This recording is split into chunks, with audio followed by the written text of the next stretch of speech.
Hello दोस्तों, आप सब कैसे हो। आई होप सो कि आप सब अच्छी होंगे। एग्जाम पॉइंट में आप लोगों का स्वागत है। एग्जाम पॉइंट की तरफ से आप लोगों के लिए 67 बीपीएससी सीडीपी एग्जामिनेशन को लेकर मॉडल प्रैक्टिस सेट शुरू कर दिया गया है। कई सारे मॉडल प्रैक्टिस सेट करवा दिए गए हैं। आप लोग मेरे चैनल एग्जाम पॉइंट के प्लेलिस्ट में जाके चेक करिए, आपको पता चल जाएगा। देखिए, मॉडल प्रैक्टिस सेट जो 18 नंबर चल रहा था उसमें 50 क्वेश्चन तक करवा दिया गया था। आज मैं इस सेशन में आपको 50 से आगे के क्वेश्चन बताऊंगी और साथ ही साथ में जितने भी क्वेश्चन है उन सब के रिलेटेड जितने भी फैक्ट्स बनेंगे उन सबको मैं बताते चलूंगी, क्योंकि आप सबको पता है कि आपके फैक्ट्स आपको याद है तो आपको आसानी हो जाएगा आंसर के क्वेश्चन के आंसर तक पहुंचना, क्योंकि फैक्ट्स ही है जो आपको एग्जामिनेशन के टाइम पे सही और गलत आंसर चूज करने में आपकी मदद करेगा। तो फैक्ट्स पे आप लोग ज्यादा ध्यान दीजिएगा। क्वेश्चन तो आपके पास रहेगा, बार बार रिपीट करके देख लीजिएगा। फैक्ट्स को आप लोग लिखते चलिएगा। अगर आपको पता है तो ठीक है, अगर नहीं पता रहेगा कोई भी फैक्ट्स तो जरूर उसको नोट डाउन कर लीजिएगा कॉपी में, क्योंकि रिविजन के टाइम पे आपको वही बहुत ज्यादा मदद करेगा। तो चलिए आज का सेशन शुरू करते हैं। यानी मॉडल प्रैक्टिस सेट के 18 जो था 18 चल रहा था उसमें 51 वहां क्वेश्चन हम लोग देखते हैं कि 51 क्वेश्चन में क्या पूछा जा रहा है। तो देखिए 51 जो क्वेश्चन में पूछा जा रहा है, देखिए विषुवतीय कौन से अक्षांश में होता है। तो देखिए इसमें 5 ऑप्शन के साथ आपको पता है बीपीएससी एग्जामिनेशन लेते सबसे प्यारा ऑप्शन हमारा ई होता है, जो सबसे फंसाने वाला भी रहता है। तो देखिए ध्यान दीजिएगा, विषुवत कौन से अक्षांश पर होता है। 23.5 डिग्री, 23.5 डिग्री नॉर्थ है शॉर्ट 0 डिग्री, या फिर 90 डिग्री नॉर्थ। तो देखिए 51 का जो सही आंसर हो जाएगा ऑप्शन सी, 0 डिग्री पे होता है। अब क्यों होता है मैं आपको बता देती हूँ। देखिए विषुवत जो पृथ्वी की स्थिति में जब सूरज की किरणें विषुवत रेखा 0 डिग्री अक्षांश के लंबतम में पड़ती है और समवर्त दिन और रात बराबर होते हैं, यानी कि जब जो सूरज की किरणें हैं वो 0 डिग्री अक्षांश से सीधे में पड़ेगी तब उस दिन और रात जो होंगे बराबर होंगे। कब होते हैं डेट में बता देती हूँ, 23 सितंबर से लेकर 21 मार्च तक रहते हैं। तो इस फैक्ट्स को जरूर याद रखिएगा कि जब सूरज के सीधे किरणें पड़ेगी 0 अक्षांश डिग्री पर तभी जाकर दिन और रात जो होते हैं वो बराबर होते हैं। अब चलिए अगला क्वेश्चन देख लीजिए कि आनंद बंध के स्थापित करने के कौन से विख्यात हैं। तो देखिए यहाँ पे ऑप्शन है, ऑप्शन आप देख लीजिए, मैं आंसर बताती हूँ आपको। तो देखिए आंसर जो हो जाएगा ऑप्शन सी हो जाएगा, बाबा आमटे। अब देखिए इससे रिलेटेड फैक्ट्स बहुत इंपॉर्टेंट है, मैं आपको बता देती हूँ। देखिए जो आनंद वन है ये क्या है, एक आश्रम है। ध्यान दीजिएगा, मैं यहाँ लिख रही हूँ ये एक आश्रम है। तो देखिए ये आश्रम कहाँ स्थित है। तो सबसे पहले मैं आपको बता देती हूँ जो ये आश्रम है वो मध्य प्रदेश में है। कहाँ है, तो मध्य प्रदेश में ये स्थित एक आश्रम है जिसको चंद्रपुर शहर में स्थित किया गया है, मध्य प्रदेश के चंद्रपुर में। और इसके जो आश्रम जो ये बनाया गया था समाज सेवा के लिए, बाबा आमटे के द्वारा ये आश्रम खोला गया था। तो ऑप्शन इसका सी सही है। इससे रिलेटेड जो फैक्ट्स है कि आनंद वन है ये वो आश्रम है, मध्य प्रदेश में स्थित एक शहर है चंद्रपुर, वहीं पे स्थित किया गया है। देखिए इसमें सबसे इंपॉर्टेंट क्यों है, इनमें जो समाज सेवा दिया जाता था उसमें जो था कि इस आश्रम में जो कुष्ठ रोगियों का पूर्व निवारण व देखभाल, यानी कुष्ठ रोग जितने भी व्यक्ति थे इन्हीं की इलाज करने के लिए बाबा आमटे ने इस आश्रम का उद्घाटन मध्य प्रदेश के चंद्रपुर शहर में किया था। तो इतना फैक्ट जरूर इसके बारे में लिख लीजिएगा, बहुत कम ही आपको ऐसे क्वेश्चन मिलेंगे और आयोग ऐसे क्वेश्चन निकाल के आपको डालने का कोशिश करेगा, तो जरूर इसको जरूर लिख लीजिएगा। अब चलिए नेक्स्ट क्वेश्चन देखिए कि अधिकतम ऊंचाई वाला असैनिक विमान पतन है। तो ध्यान दीजिएगा, असैनिक विमान पतन पूछा जा रहा है आपसे, तक कहाँ है, नेपाल, तिब्बत, भारत या चीन। तो देखिए 53 का सही आंसर ऑप्शन डी हो जाएगा। कहाँ है, तो ये डी आपका ऑप्शन के अकॉर्डिंग इसका डी हो जाएगा, 53 का डी हो जाएगा। अब देखिए मैं आपको बता देती हूँ कि देखिए ये जो है चीन में स्थित है, एक हवाई अड्डा समुद्री सतह पर है और इसकी जो मीटर की ऊंचाई है 1411 मीटर है और दुनिया का सर्वाधिक ऊंचाई वाला नागरिक हवाई अड्डा है, इसको भी ध्यान रखिएगा। इससे रिलेटेड कुछ ज्यादा फैक्ट्स नहीं है इसलिए बस इसको ध्यान रखिएगा, असैनिक विमान जो पतन है वो चीन में है। नेक्स्ट क्वेश्चन देखिए कि कौन सा भू आकृति अभिकर्ता कॉकपिट भूदृश्य निर्माण हेतु उत्तरदायी है। तो हिमानी, नदी, औद्योगिक, भौमिक या वायु, उपयुक्त में से कोई भी नहीं, उपयुक्त में से एक से अधिक। 4 का ऑप्शन सी हो जाएगा, आंसर सही हो जाएगा सी। नेक्स्ट देखिए भारत के वैधानिक समुद्री सीमा के क्षेत्र के अंतर्गत कितनी समुद्री मील है। तो ध्यान दीजिएगा यहाँ पूछा जा रहा है भारत के वैधानिक, यहाँ ध्यान दीजिएगा वैधानिक जो समुद्र सीमा है के क्षेत्र है उसके अंतर्गत कितने समुद्री मील आते हैं, 13, 12, 11 या 14। तो 55 का सही आंसर हो जाएगा 12 मील आते हैं। कितने आते हैं, तो 12 मील आते हैं। अब चलिए उसके बाद नेक्स्ट क्वेश्चन देख लीजिए। 55 में पूछा जा रहा है कि पाक जलमंडल कहाँ अवस्थित है। तो अगर आपके पास अभी ग्लोब है तो ग्लोब को घुमाइए और देख लीजिए कि पाक जलमंडल कहाँ अवस्थित है। तो मैं आपको बता देती हूँ 56 का जो सही आंसर हो जाएगा ऑप्शन सी, ऑप्शन श्रीलंका के उत्तर में है। पाक जो जल डमरू है वो श्रीलंका के उत्तर में स्थित है। अब देखिए मैं बताती हूँ, बंगाल की खाड़ी तथा अरब सागर के बीच में अवस्थित पाक जल डमरू भारत और श्रीलंका को अलग करती है और ये श्रीलंका के उत्तर में तथा भारत के दक्षिण में अवस्थित है। इसको भी ध्यान रखिएगा। एक बार और रिपीट कर देती हूँ क्योंकि बहुत ही इंपॉर्टेंट क्वेश्चन है। ये क्वेश्चन लगातार बीपीएससी बहुत बार पूछ चुका है, मैं रिपीट कर रही हूँ, आप लोग ध्यान से सुनिएगा कि बंगाल की खाड़ी तथा अरब सागर के बीच में अवस्थित पाक जलमंडरू भारत के श्रीलंका को अलग करती है और यह श्रीलंका में उत्तर और भारत में दक्षिण में अवस्थित है, ये पाक जलमंडरू। इसको ध्यान रखिएगा। अब देखिए आपका जो क्वेश्चन आ रहा है, ये सारा आपका ज्योग्राफी से क्वेश्चन आ रहा है कि इलायची पहाड़ी में भारत का कौन सा भाग में अवस्थित है। तो इलायची पहाड़ी कहाँ अवस्थित है, उत्तर, पूर्व, दक्षिण या पश्चिम। तो देखिए पहले मैं आपको बता देती हूँ इसका कुछ रिलेटेड इससे फैक्ट्स बता देती हूँ, आंसर आपको अपने आप ही पता चल जाएगा। तो देखिए दक्षिण भारत के अन्नामलाई पहाड़ी जो सबसे ऊंची चोटी है अनईमुड़ी 3 पहाड़ियों का केंद्र बिंदु है। यहाँ पे 3 पहाड़ी श्रृंखला तीनों दिशाओं में जाती है। दक्षिण में जो इलायची कांडमा मिल्क पहाड़ी, उत्तर में अन्नामलाई पहाड़ी और उत्तर पूर्व में पालनी की पहाड़ी है। तो देखिए इलायची जो पहाड़ी है वो कहाँ अवस्थित है, तो ऑप्शन बी दक्षिण में अवस्थित है। नेक्स्ट क्वेश्चन देखिए कि भारत के प्रारंभिक समय निम्नलिखित में से कौन से देशांतर रेखा अलंकित करता है। तो देखिए आपको पता है भारत को जो प्रमाणिक है वो आपको पता है मिर्जापुर के नैनी से होता है, तो इसको ध्यान रखिएगा, अलंकित करता है। तो देखिए इसे 58 का जो सही आंसर हो जाएगा। ऐसे मैं आपको जो मिर्जापुर वाला बता रही थी आपको पूरा फैक्ट्स बता देती हूँ, हालांकि मैंने कई बार इसको बताया है आपको। 58 नंबर जो क्वेश्चन है ये पहले वाले सेट में भी आ चुका है और 2-3 सेट में लगातार आ रहा है क्वेश्चन, तो इसको भी ध्यान रखिएगा। तो देखिए मैं आपको बता देती हूँ कि देखिए भारत के 82.5 डिग्री ईस्ट से यानी पूर्वी देशांतर से इलाहाबाद के निकट मिर्जापुर से गुजरती ये समय को मानक समय कहा जाता है, जो ग्रीनविच के टाइम से 5.5 घंटा आगे है। आपको पता ही है ग्रीनविच के अकॉर्डिंग 5.5 घंटा आगे है। जब ग्रीनविच में दोपहर 12 बजते हैं तो उसी समय भारत में 5:30 बजे होंगे, तो इसको ध्यान रखिएगा। तो कितने डिग्री पे बोला गया था, 82.5 डिग्री ईस्ट यानी कि पूर्वी देशांतर में। अब चलिए उसके बाद नेक्स्ट देख लीजिए। नेक्स्ट क्वेश्चन है कि झारखंड बिहार राज्य में कौन से दिनांक को अलग हुआ था। झारखंड बिहार से, ध्यान दीजिएगा क्वेश्चन यहाँ पूछा जा रहा है बिहार से झारखंड कब अलग हुआ था। तो देखिए यहाँ पे डेट है, आप सबको पता है 2000, तो सबको पता होगा कि 2000 में हुआ है, लेकिन जो फर्स्ट वाले की किस डेट में हुआ था ये बहुत लोग को पता नहीं होता। तो मैं आपको बता देती हूँ 15 नवंबर 2000 को बिहार झारखंड से अलग हो गया था। अब देखिए मैं इससे रिलेटेड फैक्ट्स है, बहुत इंपॉर्टेंट है, बिहार स्पेशल क्वेश्चन है तो बताना ही पड़ेगा, बहुत इंपॉर्टेंट है। तो देखिए जो पहले इसके साथ यानी कि साथ में जुड़ा हुआ था, उसके बाद उड़ीसा अलग हुआ, उसके बाद ये झारखंड अलग होकर चला गया। उसके बाद जो वर्तमान स्वरूप बिहार का बाहर निकल के आया था, 2000 के बाद आया था, तो इसको ध्यान रखिएगा। नेक्स्ट क्वेश्चन देखिए बिहार राज्य में कुल कितने जिले हैं। ये तो बताने की जरूरत नहीं है कि बिहार में कुल कितने जिले हैं, तो टोटल 38 जिले हैं। कितने हैं, तो टोटल 38 जिले हैं। पहले 37 जिले थे लेकिन 38वां जिला जहानाबाद से कटकर अरवल बन गया था, तो इसको भी ध्यान रखिएगा। तो देखिए इसमें बता ही देती हूँ, मैं टोटल बता देती हूँ, ध्यान दीजिएगा, बहुत ही इंपॉर्टेंट क्वेश्चन है। मैं इससे कुछ रिलेटेड फैक्ट से बता रही हूँ, आप लोग लिख लीजिएगा। बिहार में कुल 38 जिले हैं। अंतिम जिला के रूप में अरवल को बनाया गया। बिहार में प्रमंडल की संख्या 9 है, अनुमंडलों की संख्या 101 है, प्रमंडलों की संख्या 533 है, विधानसभाओं की संख्या 243 है, विधान परिषदों की संख्या 75 है और लोकसभा में बिहार के प्रतिनिधित्व 40 है, राज्यसभा के बिहार में प्रतिनिधित्व में 16 होते हैं। तो विधान परिषद में 75 और विधानसभा में 243, प्रखंडों की संख्या 533 और प्रमंडलों की संख्या 9, अनुमंडलों की संख्या 101 है, तो इसको ध्यान रखिएगा और जिला 38 है।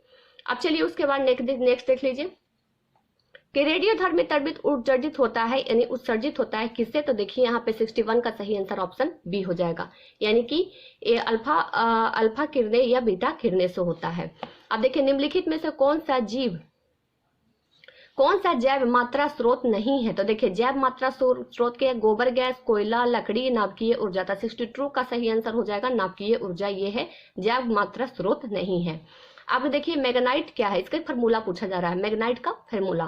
तो देखिए मैग्नाइट का जो फॉर्मूला हो जाएगा ऑप्शन बी हो जाएगा, Fe3O4। देखिए आपको बता देती हूँ सबसे ज्यादा जो फॉर्मूला पूछे जाते हैं बीपीएससी के एग्जामिनेशन में ग्लूकोज का, तो C6H12O6 ये ग्लूकोज का फॉर्मूला है। आप प्रीवियस का क्वेश्चन बैंक उठा के देख लीजिए। मैं आपको बताती हूँ 10 से 15 बार क्वेश्चन पूछा जा चुका है ग्लूकोज का फॉर्मूला, तो इसको ध्यान रखिएगा। C6H12O6 है, इसको ध्यान रखिएगा। अब चलिए उसके बाद नेक्स्ट क्वेश्चन देखिए कि स्टील का घटक है, तो स्टील का घटक क्या है? तो स्टील का घटक क्या है? ऑप्शन ए सही है, लोहा और कार्बन का ही स्टील का घटक बनता है, यानी लोहा और कार्बन मिलाकर स्टील बनाया जाता है। अब देखिए उसके बाद नाइलॉन 6 का एकलक है, तो नाइलॉन का जो एकलक क्या है? तो नाइलॉन का एकलक जो 65 का ऑप्शन सी हो जाएगा, यानी कैप्रोलैटम। देखिए यहाँ पर प्रोनाउंसिएशन अपने तरीके से कर लीजिएगा आप लोग। अब देखिए नेक्स्ट क्वेश्चन देखिए कि देखिए साइक्लोन एक समान सूत्र है, साइक्लोनिन एक समान सूत्र है, तो समान सूत्र में देखिए 66 का जो सही आंसर हो जाएगा ऑप्शन सी, यानी कि CnH2n-2। इसको ये जो फार्मूला है, सूत्र है, इसको याद कर लीजिएगा। अब चलिए अगला क्वेश्चन देख लीजिए। देखिए ये फार्मूला याद करने की उतनी जरूरत नहीं है, मैं आपको बता देती हूँ। अगर आप लोग साइंस में अगर सेक्टर कोई भी याद रखिए तो बायोलॉजी से सबसे ज्यादा क्वेश्चन पूछे जाते हैं, इसलिए बायोलॉजी पे ही ज्यादा ध्यान देने की जरूरत है आप लोग को। उसके अलावा आप लोग को ज्यादा ध्यान देने की जरूरत नहीं है किसी और भी पे, जैसे कि केमिस्ट्री और फिजिक्स पे ज्यादा ध्यान देने की जरूरत नहीं है। सबसे ज्यादा आप लोग बायोलॉजी पे ध्यान दे दीजिएगा, बस बहुत है।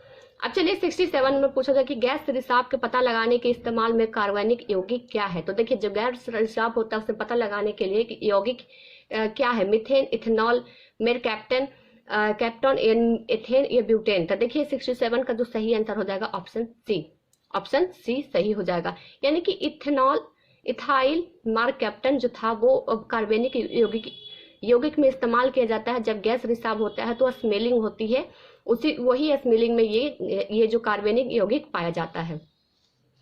आप चलिए उसके बाद नेक्स्ट क्वेश्चन देख लीजिए। 68 में पूछा कि निम्नलिखित में से जो धातु समानता तापमान के तरल रूप में रहता है वो क्या है? देखिए लिथियम, पारा, सीजियम, यूरेनियम। तो देखिए इसका जो 68 का जो सही आंसर हो जाएगा आपका पारा में रहता है। नेक्स्ट क्वेश्चन देखिए निम्नलिखित में से अधातु जो बिजली का सुचालक है, तो देखिए अधातु बिजली का सुचालक पूछा जा रहा है कि आयोडीन, हीरा, ग्रेफाइट या पारा। तो 69 का जो सही आंसर हो जाएगा ऑप्शन बी, ग्रेफाइट है अधातु बिजली का सुचालक होता है। अब देखिए उसमें सबसे प्रतिक्रियाशील धातु क्या है? तो सबसे प्रतिक्रियाशील धातु सोडियम, पोटेशियम, लिथियम, कैल्शियम है। तो 70 का सही आंसर हो जाएगा पोटेशियम। पोटेशियम है सबसे प्रतिक्रियाशील धातु, इसको वन लाइनर में अपने कॉपी में मेंशन कर लीजिएगा। अब देखिए एलजी का सेल बॉल किससे बना होता है? तो देखिए एलजी का जो सेल बॉल है किससे बना रहता है? तो देखिए यहाँ पे 71 का जो सही आंसर हो जाएगा ऑप्शन ए, यानी कि सेलुलोज और पेक्टोन से बना रहता है, इसको ध्यान दीजिएगा। अब देखिए दो संभाग दिल किस में पाया जाता है? देखिए दो संभाग दिल देखिए आप सबको पता ही है। तो देखिए दो संभाग दिल किसमें? एम्फीबिया में, रेप्टाइल में, एविज में या पीसीज में। तो देखिए इसमें जो हो जाएगा कि दो संभाग जो दिल पाए जाते हैं किसमें? तो पीसीज में पाए जाते हैं, रेप्टाइल में नहीं, एम्फीबिया में नहीं। रेप्टाइल किसे कहेंगे? जो रेंग के चलता है, और एम्फीबिया तो आपको पता ही है, मच्छर वगैरह छोटा छोटा। तो ध्यान दीजिएगा कि दो संभाग जो दिल पाया जाता है वो पीसीज में पाया जाता है। अब देखिए नेक्स्ट क्वेश्चन देखिए कि मेरिस्मेटिक उत्तम किसमें पाया जाता है? तो देखिए यहाँ पे तो प्रोनाउंसिएशन अपने तरीके से कर लीजिएगा। मैंने आपको कई बार कहा है कि कई बार प्रोनाउंसिएशन में मुझसे भी गलती हो जाती है, तो आप लोग उसको कर लीजिएगा। तो देखिए पत्ती में किसमें पाया जाता है? स्टेप लिप, पत्ती, न्यूडल या शाखा। तो किसमें पाया जाता है? 73 का जो हो जाएगा ऑप्शन ए, स्टेप लिप में पाया जाता है। अब देखिए बसा युक्त उत्तक कौन सा है? तो बसा जो उत्तक है संजोगी उत्तक, बस्ता उत्तक, जालीदार उत्तक एवं उपस्थिति उत्तक। तो 74 का जो सही आंसर हो जाएगा ऑप्शन बी, बसा उत्तक है। नेक्स्ट क्वेश्चन देखिए 73 में केंद्रीय तंत्रिका तंत्र का घटक कौन है? यहाँ ध्यान दीजिएगा, केंद्रीय तंत्रिका तंत्र पूछ रहा है। आपको पता ही है तंत्रिका तंत्र से क्वेश्चन पूछे जाते हैं एग्जामिनेशन में। ध्यान दीजिएगा आप लोग तंत्रिका तंत्र को क्वेश्चन को अच्छे तरीके से आप लोग देख लीजिएगा। और मैं लास्ट में आपको बताऊंगी कि आप लोग को लास्ट टाइम पे कौन कौन से टॉपिक पे ज्यादा ध्यान देने की जरूरत है। मेरे भी टीचर ने मुझे बताया है, वही चीज मैं आपको बताने वाली हूँ कि लास्ट टाइम पे आप किस किस टॉपिक पर, हर सब्जेक्ट में कौन कौन से टॉपिक पे ज्यादा ध्यान दीजिएगा, ताकि आप लोग को कम टाइम में रिविजन कर सके और अच्छे नंबर ला सके। तो मैं आपको उसका एक अलग वीडियो आएगा, उसमें मैं आपको बता दूंगी कि कौन कौन से टॉपिक पे ज्यादा ध्यान देने की जरूरत है हर सब्जेक्ट को लेकर। तो देखिए केंद्रीय तंत्रिका तंत्र का घटक कौन है? तो देखिए 75 का जो सही आंसर हो जाएगा ऑप्शन ए ही हो जाएगा, मस्तिष्क और रीढ़ की हड्डी होती है। क्या होती है? तो मस्तिष्क और रीढ़ की हड्डी होती है। अब चलिए अगला क्वेश्चन देख लीजिए, नेक्स्ट देख लीजिए। नेक्स्ट आपका आ जाएगा 76 में पूछा जा रहा है किसी मरु क्षेत्र में मृदा अपरदन को रोका जा सकता है। तो देखिए मृदा अपरदन को कैसे रोका जा सकता है, किसी मरु क्षेत्र में, ध्यान दीजिएगा, किसी मरु क्षेत्र में मृदा अपरदन को कैसे रोका जा सकता है। तो ऑप्शन आप देखिए, ऑप्शन के अकॉर्डिंग आपको पता चल गया होगा कि इसका सही आंसर क्या होगा। तो देखिए मैं आपको बता देती हूँ कि 76 का जो सही आंसर ऑप्शन बी हो जाएगा, बिल्कुल, पेड़ लगाकर और वन रोपण करके। अब देखिए इसकी वजह क्या है मैं बताती हूँ, क्योंकि अगर पेड़ लगाइएगा तो पेड़ का जो जड़ है वो मिट्टी को जकड़ कर रखेगा, और मिट्टी को जकड़ कर रखेगा तो जो मृदा अपरदन है की समस्या कम हो जाएगी। और जब पेड़ ही नहीं रहेंगे तो मिट्टी को जकड़ कर नहीं रखने की वजह से मृदा अपरदन की समस्या बढ़ती जाती है। और अगर पेड़ नहीं रहेगा और मिट्टी को जकड़ कर नहीं रखेगी, उसी की वजह से जो बाढ़ वगैरह आती है काफी रफ्तार में गांव वगैरह में जाकर घुस जाता है, यानी गांव वगैरह तक पहुंच जाता है। अगर जितना ज्यादा पेड़ रहेंगे तो वो जो मिट्टी है वो अवशोषित कर लेगी जल को और उसे वहीं तक रहने देगी। लेकिन अभी के टाइम पे क्या है कि जितने भी पेड़ है काटे जा रहे हैं, जिसकी वजह से मृदा अपरदन की समस्या तो हो ही रही, साथ ही साथ में बाढ़ जो वगैरह है वो डायरेक्टली गाँव वगैरह या शहर तक भी घुस जाते हैं। इसकी वजह सिर्फ यही है कि पेड़ नहीं है हमारे पास, उसे रोकने की सुविधा नहीं है, जिसकी वजह से बहुत तेजी से लोगों जहाँ रहते हैं, जहाँ निवास करते हैं, वहां तक पहुंच रहे हैं। तो देखिए जो मरु क्षेत्र के अधिक अपरदन को जो रोका जा सकता है पेड़ लगाकर, आपको पता ही है जितना भी पेड़ लगाइए उतना ही कम है, और वन रोपण कर।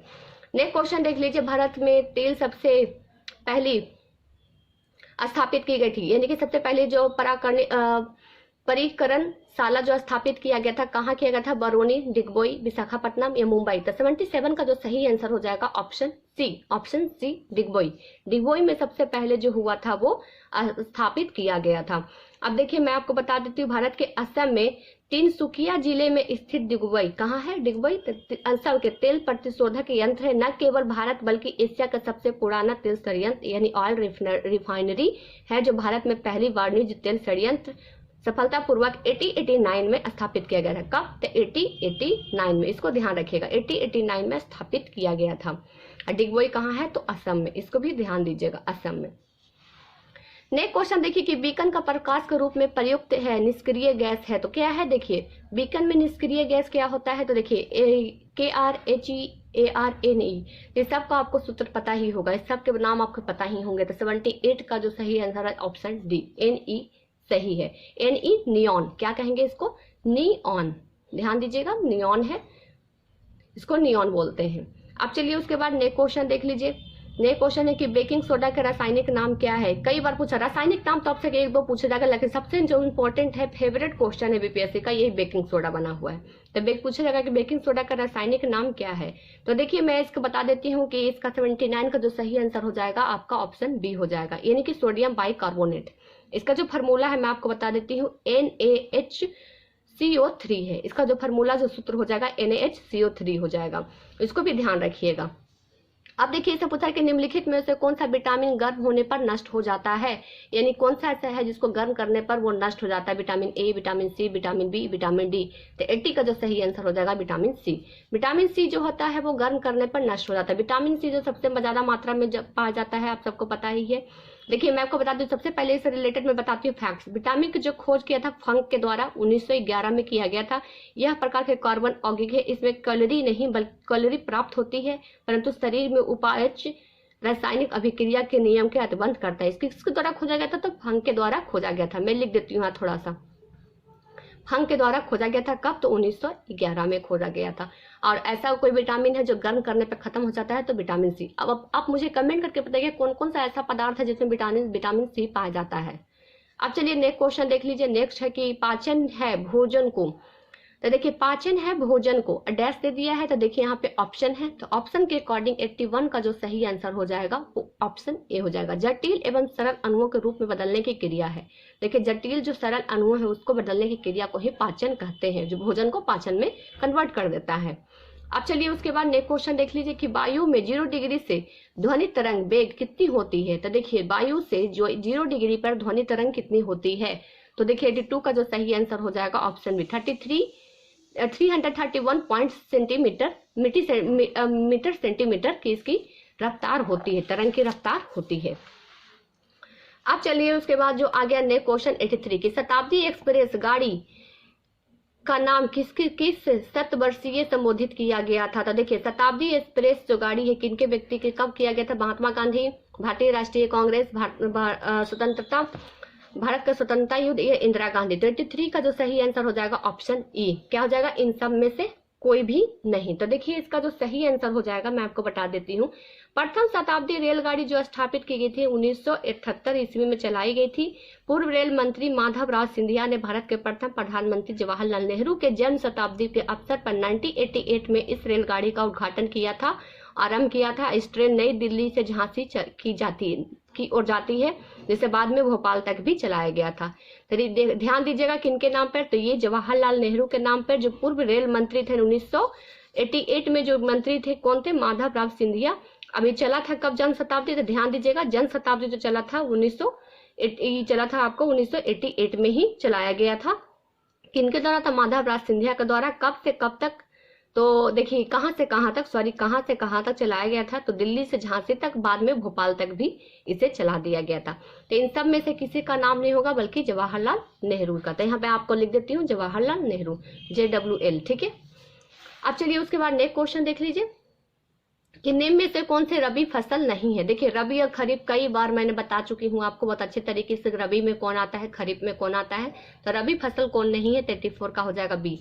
चावल नहीं है, सरसों, गेहूं, चना, ये तीनों एक साथ किया जाता है, यानी गेहूं के बाद गेहूं के साथ ही सरसों भी बुना जाता है, चना भी बुना जाता है, लेकिन ये चावल नहीं होता है। आप लोग खुद अगर आप एग्जामिनेशन में कंफ्यूज हो जाएगा ना, तो आप लोग के लिए मैं एक ट्रिक बता देती हूँ, बहुत ही आसान।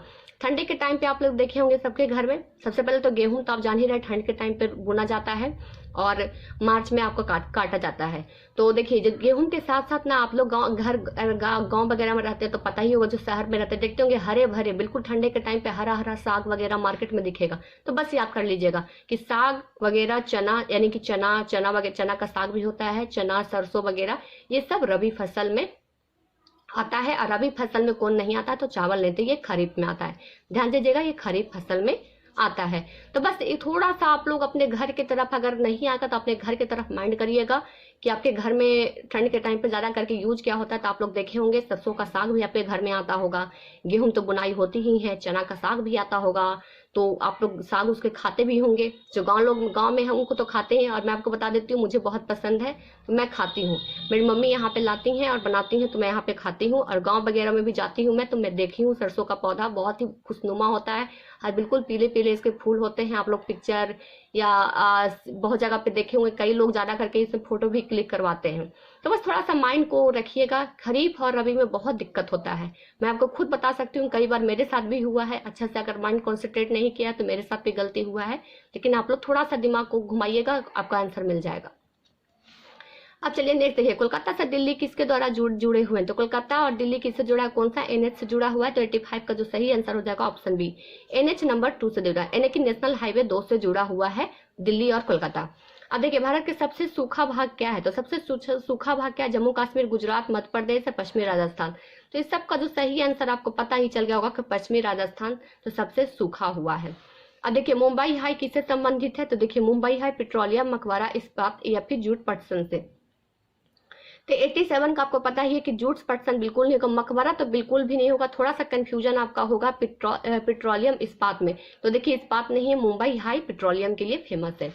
अब देखिए भारत के दार्शनिक मुद्रा प्रणाली किस वर्ष शुरू की गई थी। बहुत इंपॉर्टेंट क्वेश्चन है और एक क्वेश्चन बीपीएससी पूछा है एग्जामिनेशन, बिहार स्पेशल एग्जामिनेशन के नोटबंदी कब हुआ था, GST कब लागू हुआ था, ये सब याद रखिएगा। शराबबंदी कब हुआ था, इस सब का डेट आप लोग याद रखिएगा कि कब हुआ था। इसे बताने की जरूरत नहीं है, आप सबको कई बार पता ही होगा। नहीं पता है तो आपके पास बुक है, बुक से खोलिए, बुक से खोल के जरूर देखिएगा। तो चलिए देखते हैं हम लोग कि भारत में जो दार्शनिक मुद्रा प्रणाली है वो शुरू कहाँ की गई थी। तो देखिए इसका जो सही आंसर है 88 का जो हो जाएगा आपका ऑप्शन सी हो जाएगा, यानी कि 1975 ईस्वी में किया गया था। अब चलिए उसके बाद नेक्स्ट देख लीजिए 1875 में जो दार्शनिक मुद्रा प्रणाली शुरुआत की गई थी। तो जैसे जैसे मैंने आपको बताया कि नोटबंदी, शराबबंदी, सबका डेट भी जरूर आप लोग याद रखिएगा। चलिए उसके बाद नेक्स्ट क्वेश्चन देख लीजिए कि निम्नलिखित में से किस धातु को केवल विनिमय मूल्य है। तो विनिमय मूल्य किससे है। तो देखिए टेलीविजन, चावल, कंप्यूटर या हीरा। 89 का जो सही आंसर हो जाएगा ऑप्शन ए, हीरा विनिमय मूल्य में आता है। अब नेक्स्ट देख लीजिए कि भारत में कुल कितना भौगोलिक क्षेत्र में वन भूमि है। देखिए इसका डाटा है ना, जो नया हो गया होगा डाटा, आप लोग देख लीजिएगा एक बार। तो देखिए कितना वन भूमि क्षेत्र है, 20%, 23%, 26%, 28%। तो 90 का जो सही आंसर हो जाएगा ऑप्शन बी, यानी कि 23%। जैसा कि मैंने आपको कहा है कि डाटा आप लोग नया वाला जरूर देख लीजिएगा। मैं नेक्स्ट जो वीडियो लाऊंगी करंट इसका यानी मॉडल प्रैक्टिस का, तो मैं उसमें आपको एक क्वेश्चन का आंसर बता दूंगी और टेलीग्राम चैनल पर जरूर इसको लिखकर भेज दूंगी आप लोग को। टेलीग्राम चैनल का लिंक डिस्क्रिप्शन बॉक्स में है, ज्वाइन जरूर कर लीजिएगा जो भी स्टूडेंट ज्वाइन नहीं किए हैं। अब देखिए 91 में की दूसरी पंचवर्षीय योजना किसको प्राथमिकता दी गई थी।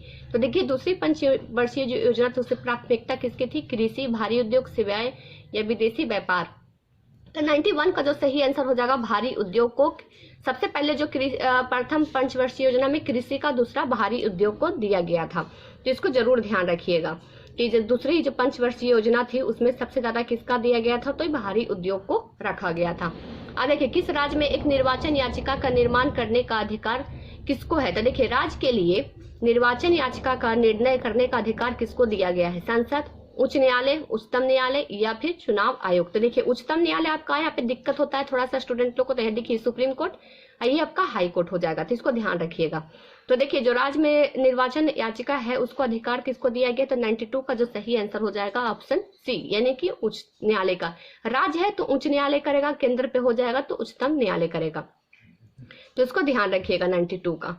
अब देखिए इससे रिलेटेड कुछ फैक्ट्स मैं बता देती हूँ। भारतीय संविधान के जन प्रतिनिधित्व अधिनियम 1951 के धारा 80A अनुच्छेद 300 यानी कि 329 के अंतर्गत प्रावधान किया गया है कि चुनाव याचिका के सीधे उच्च न्यायालय में प्रस्तुत की जाएगी। वर्ष 1916 में 47वां संविधान संशोधन अधिनियम करके इसे प्रावधान को लागू किया गया था। अब चलिए उसके बाद नेक्स्ट क्वेश्चन देख लीजिए कि संघ एवं संघीय सूची में कितने मदे हैं। तो कितने हैं, तो देखिए संघ में कितने हैं, हो सकता है बढ़ भी गया होगा, लेकिन मैं आपको बता देती हूँ ज्यादा करके संघ में कितने हैं। तो 93 का जो सही आंसर हो जाएगा 97 विषयों के साथ संघ बना हुआ है। देखिए इसमें 3 सूची होते हैं, केंद्र सूची, संघ सूची, राज्य सूची और समवर्ती सूची। तो ध्यान दीजिएगा संघ सूची और उसके बाद आपका हो जाएगा राज्य सूची, उसके बाद आपका हो जाएगा समवर्ती सूची। तीनों सूचियों का कौन कितने कितने विषयों के साथ लगे हुए हैं आप मुझे कमेंट करके जरूर बताइएगा, नहीं भी कमेंट करिएगा तो आप लोग जरूर एक बार देख लीजिएगा। अब देखिए नेक्स्ट क्वेश्चन देखिए, संसद के दोनों सत्रों के बीच में अधिकतम कितना अंतराल दिया जाता है। बहुत इंपॉर्टेंट है कि संसद का जब सत्र चलता है तो दोनों सत्रों के बीच में कितना अंतराल यानी कितना समय दिया जाता है, 1 महीना, 6 महीना, 3 महीना या 12 महीना।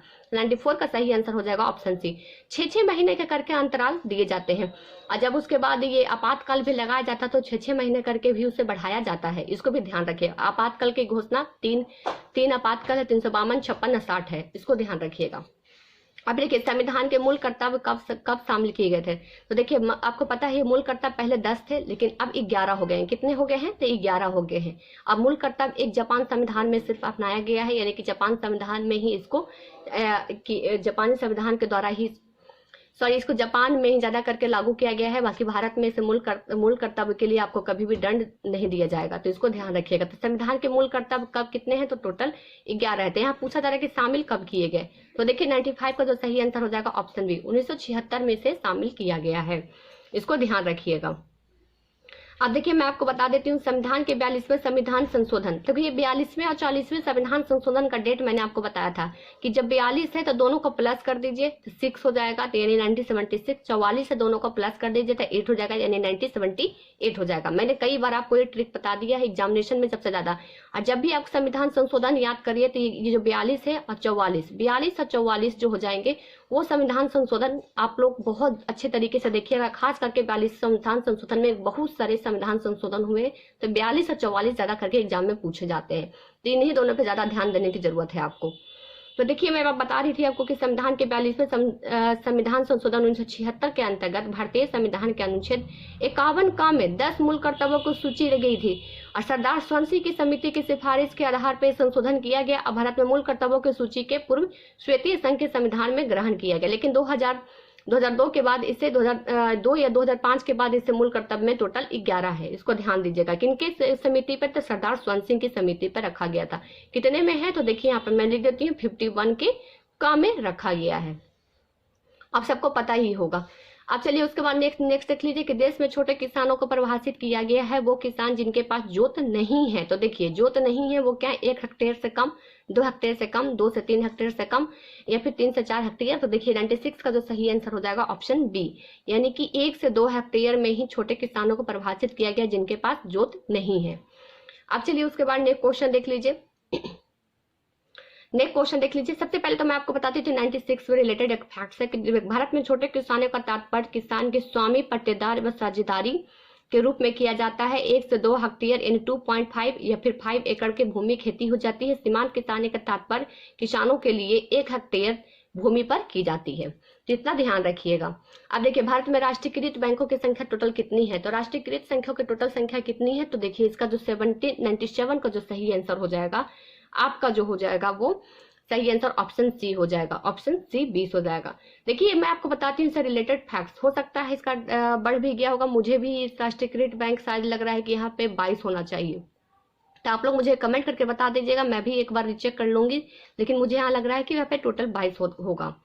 तो देखिए मैं इससे रिलेटेड फैक्ट्स वो बता देती हूँ। सर्वप्रथम 14 वाणिज्य बैंकों का राष्ट्रीयकरण 19 जुलाई 1969 में किया गया था, जिसमें 9 अगस्त 1969 को राष्ट्रपति की मंजूरी दी गई थी। पुनः 1980 में भारत सरकार को धन वितरण यानी क्रेडिट डिलीवरी के आंकड़ा में दिया गया था।